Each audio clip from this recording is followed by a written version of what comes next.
दोस्तों नमस्कार। उम्मीद करता हूँ कि आप लोग भी अपने परिवार के साथ स्वस्थ एवं खुश होंगे। आप लोगों को ये जानकर बहुत खुशी होगी कि आप लोगों के लिए मैं आज एक नई सीरीज स्टार्ट कर रहा हूँ।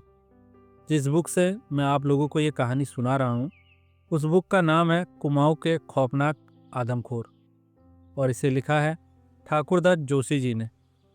आप में से बहुत से लोगों ने इनका नाम भी नहीं सुना होगा। मेरी कोशिश रहती है कि मैं आप लोगों के लिए नए नए लेखकों की कहानियाँ लेकर आता रहूँ। ये कहानी भी सत्य घटना पर आधारित है। ये कहानी आपको अन्य कहानियों से अच्छी लगी या नहीं, ये आप मुझे कमेंट बॉक्स में ज़रूर बताइएगा। इस बुक की पहली स्टोरी है पिंजड़े में कैद मोहिनी। मोहिनी एक बाघिन का नाम था जिसके बारे में एक कहानी है। जोशी जी लिखते हैं कि मोहान, जो आजकल जिम कॉर्बेट नेशनल पार्क में है, वो जगह कुमाऊं में 3 जिलों का संगम है: नैनीताल, अल्मोड़ा और पौड़ी गढ़वाल। ये स्थल बहुत सुंदर है और 1915 के पहले यहाँ पर शिकार लीगल था, यानी कि लोग परमिट लेकर आते थे, शिकार खेलते थे। इस शिकार को बोला जाता था बिग गेम, लेकिन ऐसा नहीं है कि ये शिकार पूरे साल चलता था। ये शिकार अक्टूबर से लेकर मई के महीने तक खेला जाता था। इसमें 2 तरह के शिकार होते थे, बिग गेम और स्मॉल गेम। बिग गेम का मतलब होता है बड़े जानवर मारना, जैसे सूअर, बाघ, लेपर्ड, हिरन, भालू इत्यादि। स्मॉल गेम का मतलब होता है पक्षी और छोटे जानवर, जैसे कि किसी भी प्रकार की चिड़िया, खरगोश इत्यादि। किसी भी महीने की 1 तारीख से लेकर 15 तारीख तक स्मॉल गेम यानी छोटा शिकार खेला जाता था और 16 तारीख से लेकर के 23 या 31 तारीख तक बड़ा शिकार यानी कि बिग गेम खेला जाता था। इसके आगे जोशी जी लिखते हैं कि 1972 में शिकार पर प्रतिबंध लग गया। उससे जंगली जानवरों का संरक्षण होने लगा, उनकी संख्या बढ़ने लगी और वो जंगल छोड़ के गांव की तरफ बढ़ने लगे और पालतू मवेशियों का शिकार भी करने लगे। एक शेरनी थी यानी कि टाइगरस, जिसका नाम था मोहिनी। वो जंगल में रहा करती थी। पहले तो वो जंगल में जंगली जानवरों को मारती थी, लेकिन समय के साथ जब उसने मवेशियों को मारना शुरू किया तो उसे लगा ये तो बहुत आसान शिकार है। तो वो गांव की तरफ आ गई और उसने पालतू मवेशी मारने शुरू कर दिए। दोमुंडा और कुनखेत की पहाड़ियों पर 3 गांव बसे हुए हैं: मोहान, चुकुम और अमरपुर। जो चुकुम गांव है वो रामनगर शहर से 22 किलोमीटर की दूरी पर शुद्ध जलवायु वाला है। उसके बगल में सुंदर कोसी नदी बहती है और पीछे पहाड़ के पास घने जंगल में बसा हुआ ये गांव है। और जो मोहान है वो एक तिराहा है। यहाँ से 3 रास्ते निकलते हैं। एक रास्ता रानीखेत और अल्मोड़ा की तरफ चला जाता है, एक रास्ता पौड़ी गढ़वाल की तरफ चला जाता है और एक रास्ता रामनगर की तरफ। जोशी जी बताते हैं कि मोहान में चिल्किया रेंज का कार्यालय था और वहीं पर जोशी जी का हेडक्वार्टर्स भी था। जोशी जी खुद एक फॉरेस्ट गार्ड थे। मोहान में फॉरेस्ट रेस्ट हाउस भी था। उस टाइम पर वहाँ के रेंजर थे शंभू प्रसाद। उनके साथ गंगादत्त और हरीश, 2 फॉरेस्ट गार्ड भी थे। मंगल सिंह नाम के आदमी चुकुम गांव में रहते थे और उनके पास एक गाय थी जो कि दुधारू गाय थी। 1978 की बात है, फागुन का महीना था। एक अच्छा दिन था। पहाड़ में बारिश की वजह से कोसी नदी में काफ़ी पानी आ गया था। मंगल सिंह जी की जो गाय थी वो काले और सफ़ेद बालों वाली थी। एक बार वो खैर के जंगल में काफ़ी देर तक अकेले ही रह गई थी। अब गाय जहाँ पर थी वो जगह थी टापू, यानी चारों तरफ पानी था। पानी की वजह से लोग उसके पास नहीं जा पा रहे थे। एक पूरी रात वो वहीं पर फंसी रही। अगले दिन भी लोग उसके पास नहीं जा पाए। फिर भी नदी के इस तरफ से मंगल सिंह जी ने जब अपनी गाय को पुकारा तो गाय रंभा कर अपने मालिक को बताने लगी कि मैं यहीं पर हूँ। अब जो मोहान खराड़ी का जंगल था, खराड़ी का मतलब खैर का जंगल, आप में से बहुत से लोग खैर के पेड़ के बारे में नहीं जानते होंगे।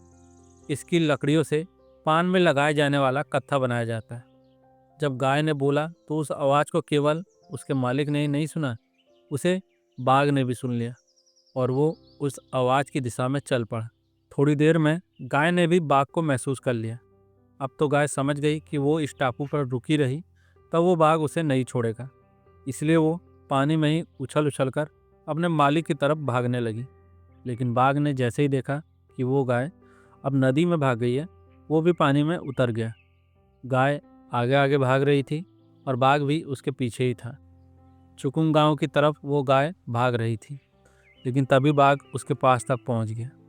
बाघ ने उस गाय के पिछले पैर पर वार किया और उसे अपनी तरफ खींचकर मार डाला। उसके बाद बाघ गाय की लाश को वहीं पानी में ही खाने लगा था। अंधेरा होते ही सब लोग अपने अपने घरों में चले गए। अगले दिन मंगल सिंह अपने गांव के प्रधान के साथ गाय की लाश तक पहुंचने के लिए ऐसी जगह की तलाश करने लगे जहां से नदी को पार करके दूसरी तरफ जाया जा सके। वो नदी के किनारे किनारे जाकर धनगढ़ी के पास तक गए। वहां उन्हें ऐसी जगह मिल गई जहां से नदी को पार किया जा सकता था। वहां से उन्होंने नदी को पार किया। फिर वो गाय के पास पहुंच गए। बाघ अभी भी उसी टापू पर था। टापू में घुसते ही थोड़ी देर के सर्च अभियान के बाद उन्होंने दूर से ही बाघ और गाय को देख लिया। उन्होंने शोर मचाया तो बाघ गुर्राते हुए दूसरी तरफ चला गया।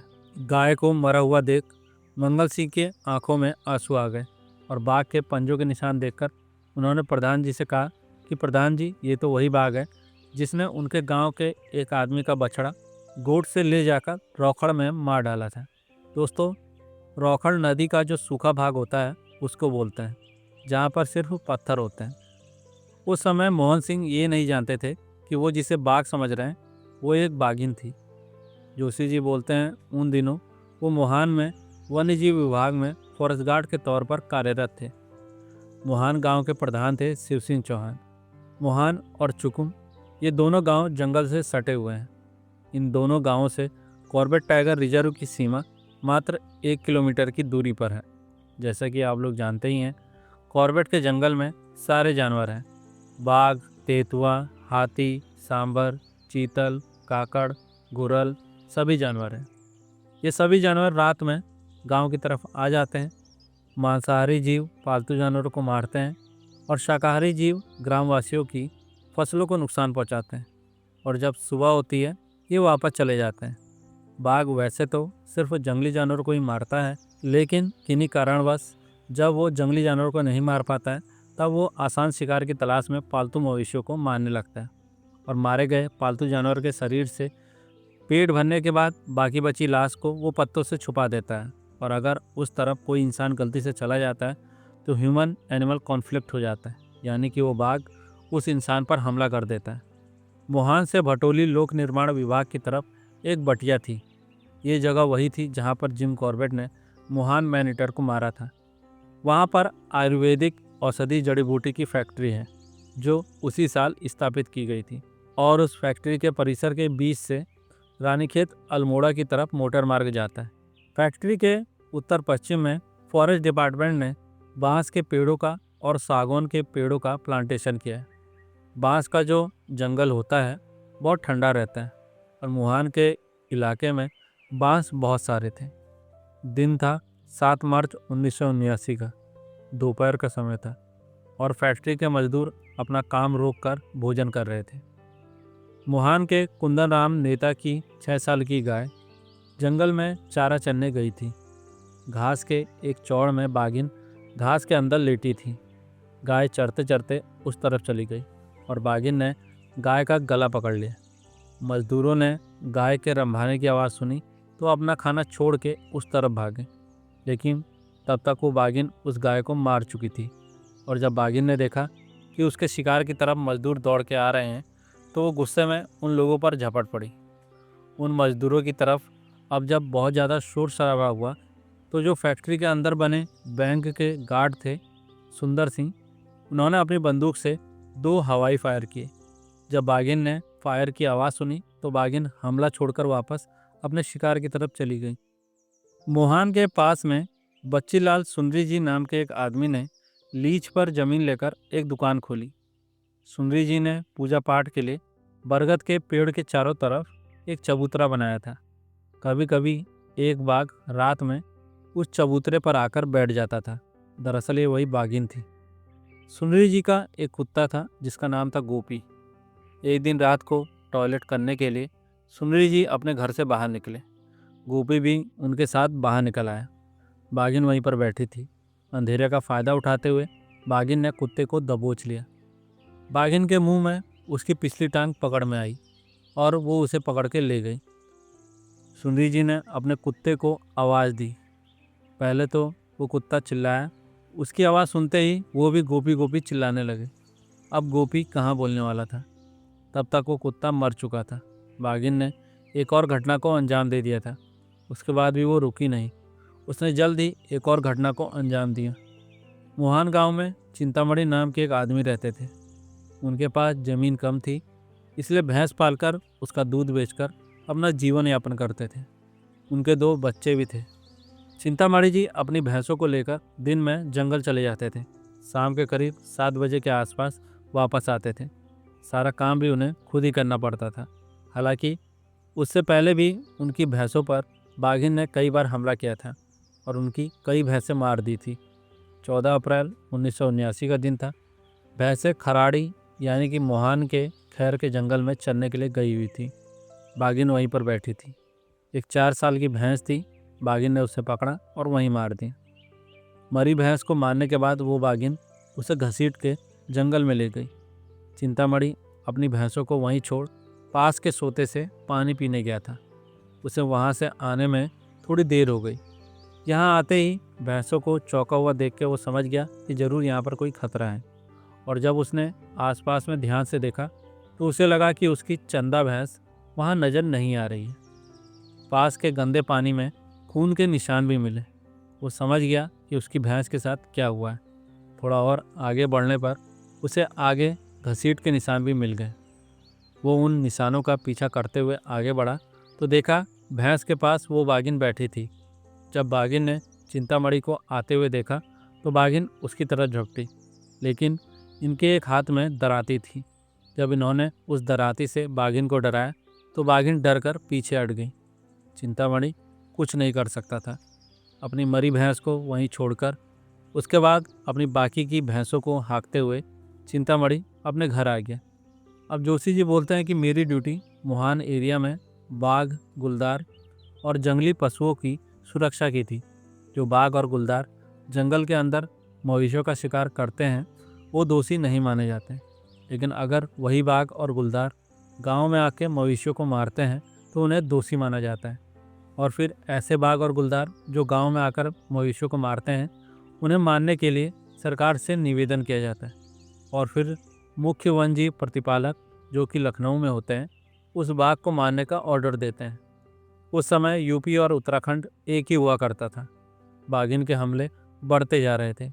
ये घटना जंगल के अंदर घटी थी, इसलिए फॉरेस्ट डिपार्टमेंट भी इसमें कुछ नहीं कर सकता था। अब मोहान में बाघिन का आतंक बढ़ गया था। सर्दी के मौसम में भेड़ बकरी चराने वाले शोभन सिंह और गुलाब सिंह भकड़कोट काट की नाव और जमिया ब्लॉक में अपनी भेड़ बकरियों को चराने के लिए लेकर जाते थे। सोहन सिंह के पास 800 बकरियां थीं। गुलाब सिंह के पास भी 500 भेड़ बकरियां थीं। वो अपने साथ घोड़े भी रखते थे क्योंकि उन्हें सामान भी ढोना होता था और वो अपना डेरा जंगल में ही बना के रखते थे। बकरियों के छोटे बच्चों को वो डेरे पर ही छोड़कर चले जाते थे और डेरे की सुरक्षा के लिए बड़े बड़े खतरनाक भूटिया कुत्ते उन्होंने पाल के रखे थे। रात के टाइम पर बाघ और गुलदार उनके चक्कर काटते थे, लेकिन जो भूटिया कुत्ते थे वो अपने मालिक को खबरदार कर देते थे। 27 फरवरी 1979 का दिन था। शोभन सिंह का डेरा जामिया ब्लॉक में था। उनकी घोड़ी अपने बच्चे के साथ स्रोत के पास चर रही थी।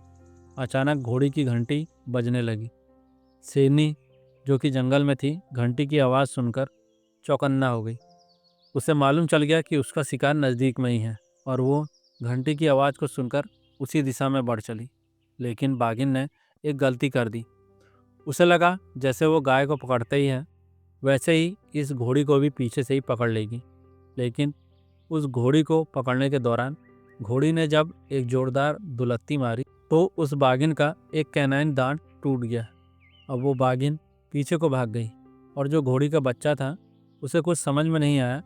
गलती से वो बाघिन के आगे आगे भागा और घोड़ी उसके पीछे भागी क्योंकि उसे अपने बच्चे की चिंता थी, लेकिन शेर को अपने टूटे हुए दांत की चिंता थी। उसकी घोड़ी के बच्चे में अब कोई रुचि नहीं बची थी। उसे असहनीय दर्द हो रहा था। करीब 1 किलोमीटर तक भागने के बाद बाघिन ने अपना रास्ता बदल लिया और घोड़ी अपने बच्चे को सुरक्षित वापस ले आई। जोशी जी बोलते हैं कि मैंने हमेशा देखा कि घोड़े जंगल में अकेले चरते हैं और अगर कोई कमज़ोर बाघ उनका शिकार करने की कोशिश करता है तो वो उनका शिकार नहीं कर पाता, क्योंकि उनकी जो मजबूत दुलत्ती है उसका वार बाघ नहीं सह पाता। मुहान एरिया के आसपास के ग्रामवासी इस बाघिन से बड़े दुखी हो चुके थे। 93 मवेशियों का शिकार ये बाघिन कर चुकी थी। तब 10 मई 1979 को ग्रामवासियों ने एक सभा बुलाई और इस सभा की अध्यक्षता अंबादत्त खुलवे जी ने की, जो कि ग्राम सभा दौरा के प्रधान थे। और बैठक में शंभू प्रसाद और मुहान फैक्ट्री के कर्मचारी भी थे। उस ग्राम सभा में निर्णय लिया गया कि जो बाघिन मवेशियों का शिकार कर रही है इसको या तो मारा जाए या फिर पिंजड़े में बंद किया जाए, और इस बात के लिए फॉरेस्ट डिपार्टमेंट पर दबाव डाला जाए। उस समय कॉर्बेट टाइगर रिजर्व के डायरेक्टर थे श्री चंद्रभान सिंह। लोग उनसे मिलने के लिए रामनगर गए और अपनी फरियाद की। चंद्रभान सिंह ने कहा कि उस बाघिन को सिर्फ पकड़ने का प्रयास किया जाएगा, क्योंकि उसने किसी भी इंसान को नुकसान नहीं पहुंचाया है। उनकी बात सही थी। उस टाइम पर कैलाश चंद्र जी वन्यजीव प्रतिपालक थे। दोस्तों, वन्यजीव प्रतिपालक और मुख्य वन्यजीव प्रतिपालक में अंतर होता है। वन्यजीव प्रतिपालक डिवीजन स्तर पर रहते हैं, जबकि पूरे प्रदेश में केवल एक मुख्य वन्यजीव प्रतिपालक होता है। जोशी जी कहते हैं कि मैंने स्वयं यहाँ के वन्यजीव प्रतिपालक से कहा कि बाघिन को पकड़ा जा सकता है, इसलिए ये तय हुआ कि बाघिन को पकड़ने के लिए एक पिंजरा बनाया जाएगा। पिंजरा बनाया गया लकड़ी के तख्तों से और पिंजरे की हाइट रखी गई 9 फीट। उस पिंजरे के अंदर बकरी को बांधने के लिए एक छोटा पिंजरा भी था। उस पिंजरे को एक ट्रॉली से मुहान लेकर आया गया। जोशी जी कई दिनों तक पिंजरा लगाते रहे। वो बाघिन उस पिंजरे के चक्कर तो काटती थी, लेकिन उसमें फंसती नहीं थी। जोशी जी की ये जिम्मेदारी थी कि उन्हें उस पिंजरे पर निगाह रखनी है। जब कई दिन बीत गए तो जोशी जी को खुद लगने लगा कि उनके डायरेक्टर चंद्रभान सिंह जी बाघिन को पिंजरे में नहीं फंसाना चाहते हैं।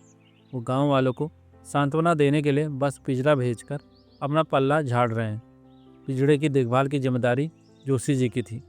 कैलाश चंद, जो कि वन्यजीव प्रतिपालक थे, उनका ट्रांसफ़र हो गया और उनके बदले में आ गए श्री ईश्वरचंद रस्तोगी जी। उन्होंने मुझसे कहा कि जोशी, तुम अपने विवेक के अनुसार कार्य करो। हम लोगों को जनता के बीच रहना और जनता की सुरक्षा हमारा फ़र्ज है। गांव वाले गाय, भैंस और बैल पालकर अपना जीवन निर्वाह करते हैं, और जब बाघिन उन्हें मार देती है तो उन्हें बहुत नुकसान होता है। उन्होंने लखनऊ में मुख्य वन्यजीव प्रतिपालक से भी बात की।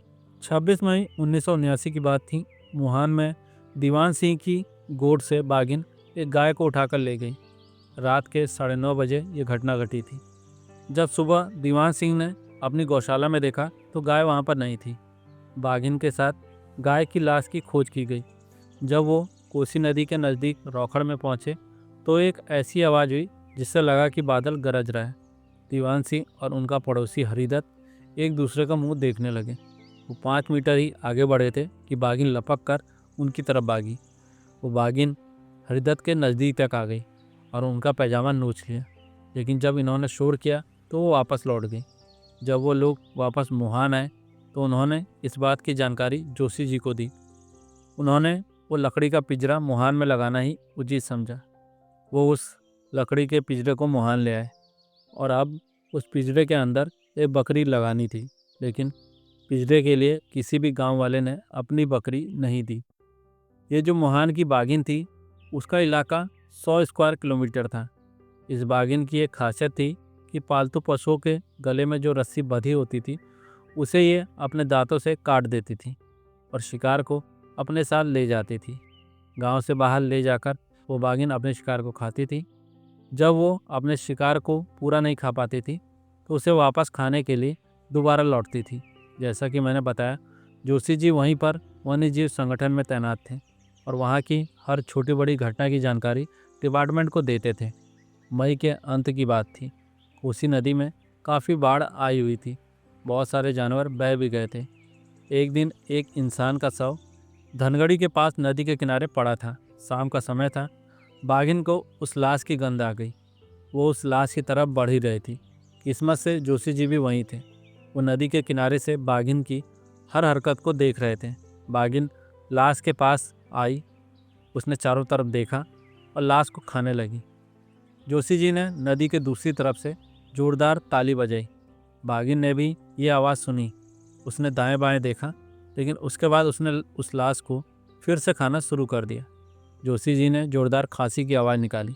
बाघिन ने इनको देख लिया, लेकिन उनके और बाघिन के बीच में नदी थी। नदी में जोरदार पानी चल रहा था। बाघिन नदी के इस तरफ नहीं आ सकती थी। इनके पास सरकारी दुनाली बंदूक भी थी, यानी कि इन्हें डरने की कोई बात नहीं थी। आज बाघिन एक इंसान की लाश को खा रही थी। यह बहुत चिंता का विषय था। वो आदमी कहाँ से बहकर आया था, कौन था, ये सब पता करने के लिए जोशी जी गांव की तरफ आए, ताकि गांव वालों से कुछ मदद ले सकें। उन्होंने गांव के 2-4 आदमियों से बात की। गांव वालों को उन्होंने पूरी बात को बताया, लेकिन गांव वाले बोले कि मालूम नहीं वो लाश कहाँ से बहकर आई है, हम इस लफड़े में नहीं पड़ना चाहते। अकेले जोशी जी भी क्या कर सकते थे। अगले दिन सुबह जब जोशी जी वहाँ पहुँचे तो वहाँ पर वो इंसानी लाश नहीं थी। जोशी जी ने अपने फॉरेस्ट डिपार्टमेंट में अपने अधिकारी को ये बात बता दी थी कि बाघिन एक इंसान की लाश को खा रही थी और हो सकता है कि वो आदमखोर बन जाए। 26 जुलाई 1979 की बात है। रात का समय था। भीवो गांव की बात है। नूपराम के घर के 5 लोग थे, खुद उनकी पत्नी, माँ बाप और उनकी पुत्री, जिसकी आयु मात्र 10 साल थी। ये सब लोग खाना खाकर सो गए थे। उनके घर के पास में फॉरेस्ट डिपार्टमेंट की एक नर्सरी थी। उसमें एक माली रहता था जिसका नाम था तारा बहादुर। रात के करीब 10 बजे थे। वो बाघिन नर्सरी में पहुंच गई, लेकिन तारा बहादुर का जो कुत्ता था उसने भौंक कर सबको जगा दिया। अब जब तारा बहादुर ने हल्ला किया तो बाघिन वहाँ से हटी और अनूप राम का जो जानवर का छप्पर था थोड़ी दूर पर, बाघिन उस पर बैठ गई। छप्पर के अंदर एक गाय की बछिया थी। बाघिन ने उसे बाहर खींच लिया। बाघिन उसे भी लेकर चली गई, लेकिन इससे पहले कि वो उसे खा पाती, अनूप राम और उसके परिवार ने बहुत ज़्यादा हो हल्ला किया, तो बाघिन वहाँ से भाग गई। बाघिन एकदम बेकाबू होते जा रही थी। वहाँ के लोगों के साथ साथ उसने फॉरेस्ट डिपार्टमेंट के नाक में भी दम कर दिया था, लेकिन फिर भी फॉरेस्ट डिपार्टमेंट के आला अधिकारी उसे मारने की परमिशन नहीं दे रहे थे। 15 अगस्त 1979 की बात थी। स्वतंत्रता दिवस का दिन था और जो मुहान का तिराया है वो बहुत रौनक वाली जगह है। वहाँ पर रेंज क्वार्टर भी था, दुकानें थीं, वहाँ पर अच्छी खासी चहल पहल रहती थी। दिन में स्वतंत्रता दिवस के उपलक्ष्य में मिठाई बांटी गई। फिर दोपहर में लोग लकड़ी घास इकट्ठा करने और जानवरों को चराने के लिए जंगल में चले गए। मुहान का जो चौराहा था वहाँ पर एक डाकघर था। रेवादार नाम के एक आदमी थे जो कि लकड़ी की ठेकेदारी करते थे। उनके भाई का नाम आनंद था जो कि दुकान करता था। बच्चे भी मुहान में ही रहते थे। उनकी खेती भी थी, पशुपालन भी करते थे और उनकी पत्नी का नाम था भागली देवी। भागली देवी 2 मुंडा में घास लेने के लिए गई थी। उनके साथ में और भी घास काटने वाले थे। जब वो सब लोग जंगल में पहुंचकर घास काट रहे थे तब वो बाघिन उनकी तरफ आ रही थी। बाघिन आऊ आऊ की आवाज़ निकाल के उनकी तरफ आ रही थी और जब वो भागली देवी के पास पहुंची तब भागली देवी को लगा कि कोई उनके साथ मजाक कर रहा है। बाघिन की आवाज़ निकालकर कोई उन्हें डरा रहा है, लेकिन जब उन्होंने बाघिन को देखा तो वो ज़ोर से चिल्लाई और अपनी दराती से जिससे वो घास काटती थी उसे बाघिन को फेंक के मारा। बाकी के जो घास काटने वाले थे वो भी हल्ला कर रहे थे। किसी तरह लोगों ने बाघिन से भागली देवी की जान बचा ली। एक बड़ी दुर्घटना होते होते रह गई थी। पास में ही एक छोटा सा नाला था जो कि दुमंडा से ही आता था। उस नाले के किनारे ही गांव वालों की एक बटिया यानी कि पगडंडी बनी हुई थी। बाघिन उस रोड से ही इस तरफ आती थी, फिर गांव की तरफ चली जाती थी। 17 सितंबर 1979 की बात थी।